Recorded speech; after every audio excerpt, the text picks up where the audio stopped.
여러분 안녕하십니까, 진성호입니다. 지금 전국은 혼미하고 윤석열 대통령의 지지율은 예상보다는 잘 나오지 않고 있습니다. 그럼에도 불구하고 윤석열의 경제 외교안보 행보는 뚜벅뚜벅 계속됩니다. 자, 오늘 구테스 유엔 사무총장이 방한해서 윤석열 대통령과 오찬 간담회를 가졌습니다. 2018년 평창 동계올림픽 이후 4년 만에 한국을 찾은 구테스 유엔 사무총장. 사실 유엔 사무총장 그러면 우리들에게는 이 반기문 전 사무총장 때문에 굉장히 친숙한 자리입니다. 이 자리는 국제적으로 굉장히 민감하고 예민하면서도 영향력이 막강한 자리입니다. 특히 외교 안보 부분에서 그렇습니다. 그런데 구테스 사무총장 오늘 윤 대통령 면전에서 상당히 중요한 표현을 계속 썼습니다. CVID. 자, 북한이 가장 경기를 일으키는 단어입니다. 트럼프 대통령 한때 이 단어를 쓰다가 그 뒤 이 북한과의 관계가 트럼프 회담 등을 하면서 이 단어는 잘 쓰지 않았습니다. 미국에서도 마찬가지입니다. 그런데 구테스 유엔 사무총장이 바로 이 단어를 쓴 겁니다. 바로 북한의 완전하고 금정 가능하며 불가역적인 비핵화 CVID라는 단어를 썼습니다. 이 CVID에 대해서 완전한 지지를 표명한다고 말했습니다. 그리고 또 다른 득담도 있습니다.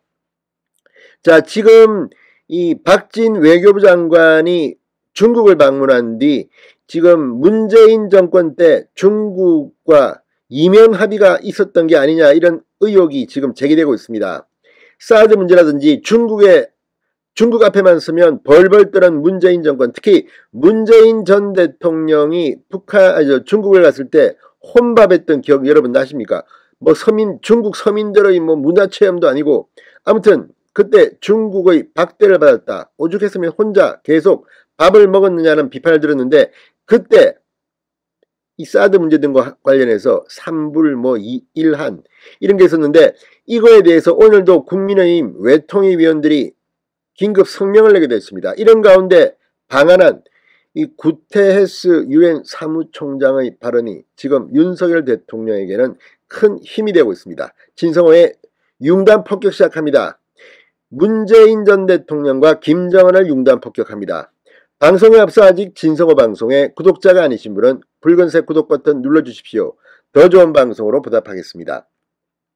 안토니오 구테스 유엔 사무총장이 방한해서 오늘 윤석열 대통령과 오찬 간담회를 가졌습니다. 북한 비핵화와 관련해서 그동안 북한 반발로 국제사회에서는 잘 사용하지 않던 CVID라는 표현을 윤 대통령 앞에서 공개적으로 거론했습니다. 구테스 총장은 오늘 오후 용산 대통령실에서 윤석열 대통령과 가진 오찬에서 이런 목표는 아주 근본적으로 우리가 지역의 안보와 평화, 안정을 달성하는 데 있어서 중요하다는 점을 말씀드리다고 말했습니다. 자, 지금 어제 김여정이 무슨 북한의 비루스, 그러니까 코로나19를 뭐 대한민국에서 대북 전단을 통해서 뭐 전염시킨 것처럼 말도 안 되는 궤변을 넣으면서 거의 뭐 우리나라를 겨냥해서 뭐 험담을 했습니다. 이런 가운데 구테스 사무총장의 이런 발언은 정말 든든한 원군입니다. CVID라는 단어, 조지 부시 정부부터 도널드 트럼프 정부 초기까지 북한 비핵화와 관련해서 미국 정부, 특히 국무부의 목표로 제시됐습니다.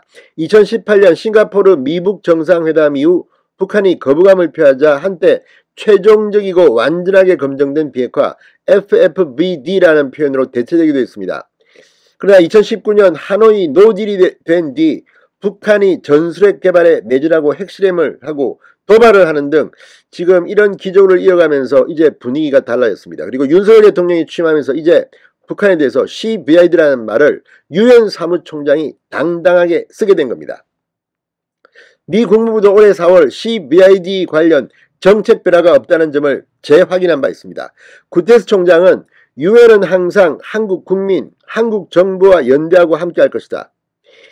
한국은 유엔 활동에 있어서 하나의 모범적인 국가이고 이 지도적인 위치에 있다. 평화 구축 활동과 관련해 지도적 위치에 있다고 말했습니다. 인권을 존중하는 국가로서의 한국 입지가 우리에게도 큰 도움이 되고 있다고 말했습니다. 자, 아무튼 대한민국은 유엔에 대해서 정말 정폭적인 지지를 해왔습니다. 그런데 문재인 정권이 들어서면서 북한 인권 문제에서 우리는 뭐 포기하는 듯한 표현을 써서 지금 유엔도 한국에 실망하고 있는 분위기가 있었는데 이제 윤 대통령이 오면서 완전히 바뀌었습니다. 그리고 유엔은 한국 정부와 연대한다는 이 발언, 이게 중요합니다. 윤 대통령 헌정사상 처음으로 나토 정상회의에 이 파트너 자격으로 가서 연대를 계속 강조했습니다. 지금 뭐 북한이 핵도 있고 지금 러시아, 중국이 있는데 그냥 단독으로 우리나라만 합니까? 연대를 해야 되는 겁니다. 윤석열 대통령은 국제사회가 직면한 어려운 문제들을 해결하고 총장님이 최선을 다하고 계신 모습을 보면서 존경과 감사의 마음을 갖고 있다.